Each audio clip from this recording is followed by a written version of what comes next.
rồi nè nó cái con rồi nè tua lên rô lô rồi tí nó cái to gì rồi rồi tí tua lên to chứ chuẩn chùa lô trên chùa tự tự nhỉ chùa có lan chùa chỉ mua lên từ uống món rồi nó chứ rồi nhân nhân rồi tới nông chế trên chùa nè nó mua nông chế nè nó mua nông chế là nó lô rồi mua nông chế rồi nó ý nó món đồ mua chợ chia ta kia cho cá một số ít con nó cháy ít con nó su nó ý nó gái con là nó mà nó chạy chợ chia chè mà nó chạy chè mà chạy chợ nó chạy chè ra lầu tu tôi ở xí chè ra lầu tu tuồng có tuồng rồi tu nó chạy lô chè đây ra lầu tu chả bà chè giờ lâu tu ở lại chả là chỉ tàu mò nhau thì tụi này tuần cho chùa chị rồi thế trả cá một xuống rồi cho nông trẻ rồi một xuống trẻ thêm rồi một nông trẻ nó bởi tụi nông trẻ là chị rồi một nông trẻ chị mới nuôi ra lâu tua ra lâu tiền mi tu có bữa tới đời na có tới đời nó có một bác cụ đời của tụi tu ở chả mò chả bài nó chỉ tàu mỏ hậu chỉ tàu đê li chuyện ruột tiền giờ ra lô ê đời xưa nó cũng khu tự đời mê thế mà giờ có tự đời nó mà có một bác cụ đời ê có muốn có tao hồ rồi cũng khó trời có muốn có tên rồi cũng khó trời có cũng cho có một mà chuyện chùa mua rồi tao hồn trời ra lô khó cho muốn có tên trời giờ ra lô khó trời chị mù lo plop liền là ý mình chỉ chị một so chế vậy ra lâu tiền cú tu mi tu ya tu no nè tu mò mò chả pa chỉ ya tu no có pa sẽ có pa voli chả là pa ô tô chị rồi tiền một sai chị rồi một sai na ha ô ya rồi tu nên nung chế lô rồi tu nên nung chế một khỏa chả pa chị ra thả bao đa thả nè bao đi trên chỗ ở tụ một đời chínตัวít chỉ đến chỗ mỗi ngày nông chế cho tàu chế bự ít mà ta kỳ chế chả bà rong lô chả bà rong chế nó rồi một chế những cái bà ra bọn rồi trên rồi rong trâu chế những cái bà ra nhẹ nhẹ theo lô chế ra lô tiệt mi tu có kho tàu của tụi mi tu rong ấy có yêu yêu đắt chi na nó chê tự tia chua cũng chỉ thì có yêu yêu đắt chi na chê có hai thì có yêu yêu cũ xưa có thể tàu cũ có thể có yêu yêu nền gốc bà già nó có thể tàu cũ nó chê ra lâu tia mi tu có kho tàu của tụi mi tu rong ấy có yêu yêu đắt chi có yếu nhẹ là mua nhẹ có yếu cũ là mua cũ có yếu nhu là mua nhu yếu nặng là mua nặng có yếu già là mua già yếu chi là mua chi mi tu chị chua tiệt à tí ra lo nhẹ cũ là rong rong để xí nhẹ cũ chị giờ bé ya chân cứ tại cứ rồi cũ yếu chỉ tao ya chi là yếu rong để xí ya chi giờ bây giờ chẳng lì xa lì xua số tôi chỉ khơi chỉ xua họ nhiều năng chế giờ bây giờ chẳng cứ sai cứ trâu họ nhiều cú chế giờ bây giờ chẳng của một yết của một đời của chị vua giờ có cả nằm mà của vua này có phải ra nè sang lầu tiệt ô nè giờ lầu tiệt ô của này có phải ra mà của chị cả nữa của chia dù cho dù lo lại nè chị giờ lầu tụt tuôn họ lò họ tiệt gì mỗi年có ba ra rồi bao giờ mà bao thứ kho tàu cũng rong lại dễ chưa lấy cũng tua rồi nè chỉ muốn bao kho cũng tua nè bao kho tàu cũng rong ở chơi giờ giờ年có ba ra là mua rồi từng lầu thì ô giờ lên tại chơi giờ giờ là mua ra lầu thì giờ giờ là mua chế ở đây ở chở là hồ lô chế nó cái hồ chở ở đây cho chở là hồ này có phải ra thiên rồi người trong chế nọ trong hồ chở ta chế cái thiên lò mù lô người lò mù chế người lò lò chế tự số nó tự số bạn đây số nó số cho tôi mà nó chế chế những cái bà già tiền chua con này có tí sát sinh coi nhá khó tương chua rồi lo ý chị rồi tiền nhá buồn đã này tiệt tôn trả này chị rồi tiền là lo tôn đã này tiệt tô lô chị rồi cái nhận giờ đan tu chị những cái bà già lên tôi ý đại sẽ bùa ý đại sẽ võ chị muốn rùa võ kia chị rồi trâu rò lô rồi trâu rò chị nên có phải ra nè thế tí là tôi uất chế ý mà trâu rùa nhỏ lô trâu rùa người nhỏ chị càn tu chị rồi sợ chị người tôi rong chế nhỏ lô chị người nhỏ nhỏ chị nên có phải ra một tết chị nên có phải ra bị chia ly họ nên có phải ra bên này nu hay tiền chúa con nhớ thì có chỉ cho một sen đã nè cắp bao giờ rồi thì nó từ yo mù lo tiền chúa con nhớ thì có cho một sen đã nè cắp bao giờ rồi thì nên nu hai chế hai chế mỗi ít nu chế rồi thì li tiệt ta trứng những có bao giờ nó chả phải nhớ hai ô lúa lên một tụi đất chi nhân trả nè cũng chỉ một sâu ra xét tiền rồi thêm một sâu nó ô nên cô cũng cởi nhau hộ nó có bao giờ luôn chỉ giá chỉ trừ hộ tiền rồi nên cô cũng cởi tiền chúa ôi cha có những mùi vui nên cô bay ra nên cô rồi tại hôn trả giá nữa na nên cô hôn chi hôn trả chi nữa na nên nó nhung nên nó nhung nên hôn trả nhung có chuyện sai trả nên mới có hôn trả nhung lo rồi thì ô có hả chị con nà của nền có rồi bà ra rong câu li rong xứ nà có yếu bộ tàu của nền có bà ra na nó chị nền có cú cờ hết tiệt cú cha để xí mà cú chỉ nó nhung chỉ hồng trả nhung có nền có bà ra mà nền có rồi bà hồng trả ya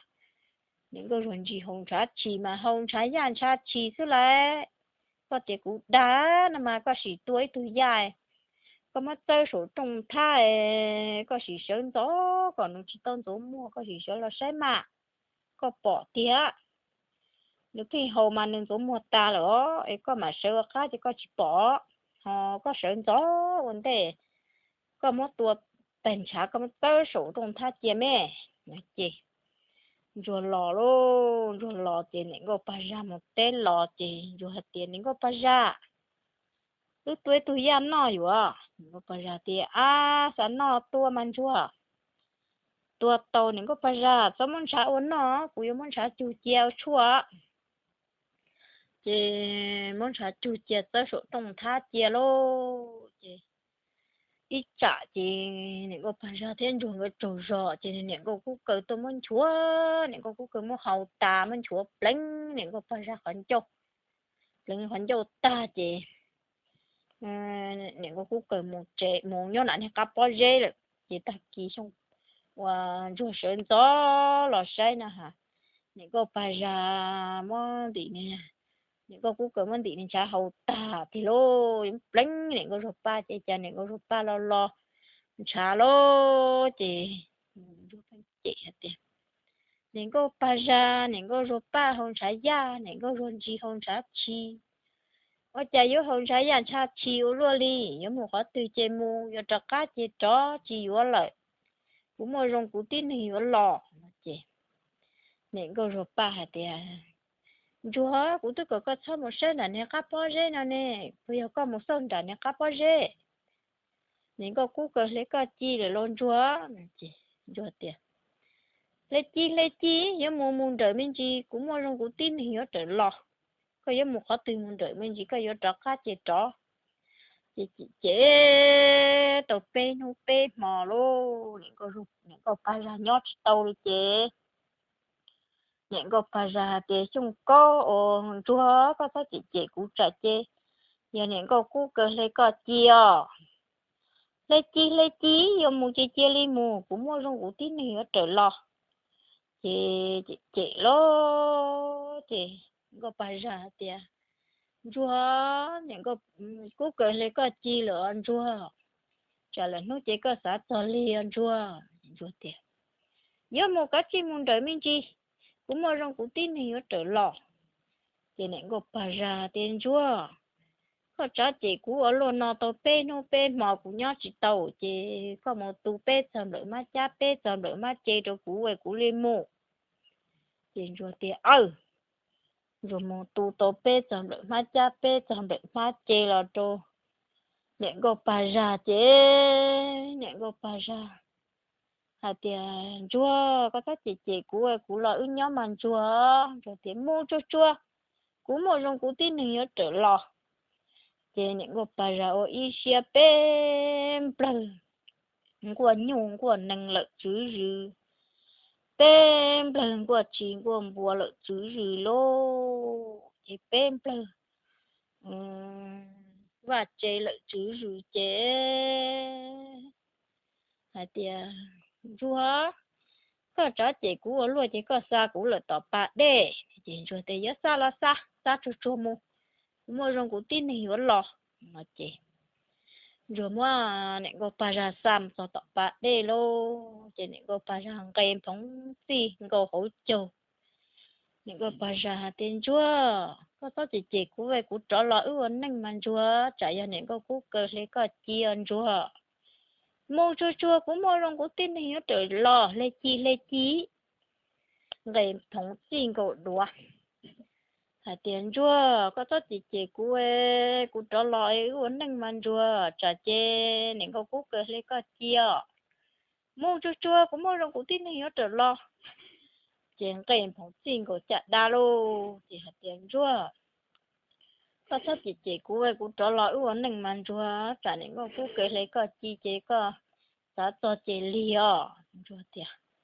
rồi tiền mua chua cũng mua trong cú tin này ở trở lo chị plon đại chị rồi cho lò cho chế chế nếu như chế phim suốt hộ đà chứ lô chị này có cú cờ rụng tí po này rồi chu này của mình chia chế lò chấu lì sư chị này rồi tiền nên có cú cờ chị mà cũng nói sẽ nên có cú cờ thì hi hi con này hình điện nó cũng xì lê tao có chi thia có mỗi con này có bà ra xa lợ rồi chúa cha này có rồi ba thế rồi có cha có mỗi con này có rồi ba xa lợ hi xa lùa tê chế xong câu tì lọ cua chế chỗ này mẹ em nó rồi bị ổ chế này mẹ chế nhau bị ổ chế tí phơi mù rồi này mẹ nên mẹ ấy bà bận cho lỡ cá đồ tỏ cứ hà bà bận hổ bà để theo lô chị bận muốn nên mẹ ấy chủ cho tỏ cứ hà vậy nên mẹ ấy tiếp đua bà để thế chị bận tạ chị mình nhớ tỏ bà để cua lô cua chị cua trỏ lò chị nó sẽ những cái cua cờ độ tí bon được chú sư những cái cua cờ thì mà cũng non à hi hi lo cho chả nè có rồi ba thì rong cổ ấy cú nè có cú cờ chê chỗ lúc bao gì lúc khờ của mình chê chê đi nó xứ là của dân thiệt tao mỏ con này hành địa cú xí lấy tao có chi lỡ nó thiệt chê rồi trọ lồng cua tọt bạc đây chê cua tao chua mò chê nè go rồi pa nông chỉ tàu lô nè go pa ra nông chỉ tàu thì nè go pa ra thiệt rõ từ miếng cá tuần xuân tàu thì chúng có rồi không có cua chứ rồi tiền miếng cá nè bộ của nè go rồi pa nè miếng cá con nè cá thì than thả ứ bỏ con nè go rồi pa than thả ứ bỏ con nè go rồi pa giờ lên tới đó nè ô có cụ bỏ theo miếng cá ư có bỏ chỉ có sao lúa ư lại có lúa ư mà ư chỉ ua lại sao lúa mà thiệt quạ cũng những chỉ luôn nấy liền mà rồi nấy ô tô cũng bỏ ít bia sẽ cũng những chỉ luôn nấy liền nó chỉ anh ấy cá thế đi hậu đề lô hậu đề anh ấy plát cho chuột từ cái gì bạn đen quốc kia cho nên cô rồi ba ôn đọc lớp bìa học các bạn đây thì chúng cô chỉ để chơi thiềm mù họ rồi chỉ để chơi thiềm mù rồi chẳng nhờ làm mùa sẽ anh ấy cá chị anh ấy cá plát ở từ chị rồi chỉ nhận gì cầu chị anh ấy cá plát từ chua chị bạn đây cũng cầu lấy cú chị rồi cho cá quật thọ thọ anh ấy cá mi cá này mi cá thọ này cho cá hồi cũng bỏ cũng này cô rồi ba ít bìa ôi yo có lúa ướp lá từ mắm ướp lá chỉ hậu à chỉ sao cũng mới cũng cho phụ nó làm gì này học chị lê cho này phụ làm trồng gì trồng chị ăn cả cho cá hậu lô ăn cá hậu đèn khô kia chị những con ba ôn đọc lớp bìa chị rồi chính chị ăn cá lì lô rồi tí plum khẩn cầu những con rồi ba chị những cái số ba tiền chúa có tôi đã chi rồi tiền những cái số ba cũng chỉ nông qua luôn những cái cú cười lấy cú chi lô có những tiền cú tiền cho lọ ổn nâng nó có chỉ cái có thể có mua luôn con tin nâng nhiều lọ nó nè cú thứ hai có tiền những cái cú cười yếu lấy có chi có chương trình cú nè rồi nó những cái cú cười lấy có chi tiền lô chế chỉ tàu ở lon chùa lô giờ so thì tu tuộc khai tàu cũ lợ tu tọt xa tỏ có chỉ li chó mù trả những người nó thì người mới có tua chỉ cho thì cũng chim mù đi có chia là cũng thôi có chia cũng có tua là cũng thôi có tua chứ cũng chỉ mù sao ô linh đỡ trả anh chỉ giờ so thì tu nó chỉ mới có tua có chính cũng nó có sử dụng sẽ tọt xa mà chỉ rồi thêm một xe tọt ra nè ha phụ tụ dùng của lung cò họ liếp bằng chuột của gió lô trên chùa những cái bà già thì hạt tiền chúa có trọ cá mù giờ có giờ xã tàu cũ này chỉ có trọ mù có một chùa lú trời giờ nó cậu chỉ chỉ có một tanh rồi có cứ ít ta kỳ đề có cũng có chùa lú trời này cũng có làm bé có làm mùa bé có chung chỉ bé có trọ nữa bé có trọ nó cậu chỉ bé có làm mùa có có tàu cũ chỉ tàu nung tự có chỉ tàu nung tự chỉ plạ chỉ thấy xí nâng non rùa lô chỉ có quần rồi chỉ lo chỉ rồi tụi đã lò lông tuổi thì hay tiền gì có mùa giờ nó cậu chỉ cũng chắc cái mấy số kế chỉ cũng tụi ba có thiệt có tháo của em mù có một số chùa lút trời giờ nó cậu chỉ còn tụi cháu sẽ cứ để chỗ có bốn có số tụi rồi lo lió mà tụi ba có chỉ như là tàu xứ mà chỉ rồi của một tụ chỉ rồi trò lò đó rồi trò lò tụi cháu sẽ tụi chùa lút trời yeah chị những cái bà già mù yếu giờ so tụi tu chị những cái cú cởi rồi rong xía chị những cái cú cởi hết tì nhá chắc có chụp lo hồi ôn tế ở lúa tì nhá có ô li cha ôn tế na chị những cái bà già hết cú cú mua lúc này rùa nhẹ rùa cũng nữa gì trên đến đế lò mò chị đàn này có bà già mua này rùa một đàn này có cú cỡ mua này rùa chị bê ta kỳ chị lấy tu nông cho chị những cái bà già họ tiệt những cái cú cỡ họ tiệt tì nhá có đà cú mua cú chấp lo hồng gì tu nông tròi với chả thế li tua mà tì nhá chị những cái bà già tiệt có một thò luôn nó cho nó tông tới có muốn gì tao hậu rồi hậu ý mà ta kỳ chế nên chắc á tua đúng dễ là cũ mà nó chế những cái cũ cỡ cứ tàu một thọ cho nên phát khổ chế những cái cũ cỡ thì muốn gì tao hậu rồi hậu chế ý mà ta kỳ chế nên tông lá tôi muốn những cái cũ cỡ này tao hậu rỡ rồi cho nên phát khổ chế những cái cũ cỡ tua tua thì tôi nên chế sát chế chở rồi hậu cho nên phát khổ chế những cái rùa ba nhỏ nhỏ thì ra cái xếp phê này lên tàu cũ chín thùng rùa chí tua thiết lỗ mà chị những cái cú cười tua mà những cái cú cười diệt tua nó cho nên tông chia chị nên nó nhận nó chị cho nên phát khẩu theo lý mỗi tôi nghĩ đua nhớ tí bao số cho nên phát khẩu chị những cái cú cười những cái bao giờ tiền những cái cú cười tua số chế cho nó cổ chi lô cho nó cổ chi chế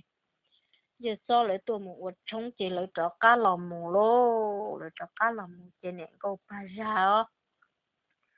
một là chủ là mùa đầu đến thế số gì lô số gì là tôi không biết tê hồ á mà chế luôn tới chế cho cứ để chế cứ để phụ thông phụ trợ ta chế chỉ tao lòng mù chế cho rõ lô chế cho rõ tí bỏ chế cho rõ chế rồi tự bừng thì lô rồi tự bừng thì rồi cho lông chế là lòng mù chế trong chế rồi tụ đan rồi lông tổ lên mà ra kia lại sợ kể chế mà thiệt tua cho nó hà chán rồi lông chế mà tên chua sợ man chua những cái bà già lấy lòng mù lô lấy vợ thâu lô chỉ rồi sợ chừng chế rồi sau rồi bê lu bê cổ chế thâu bờ lợi sau rồi bê lu đã có chi thâu bờ lợi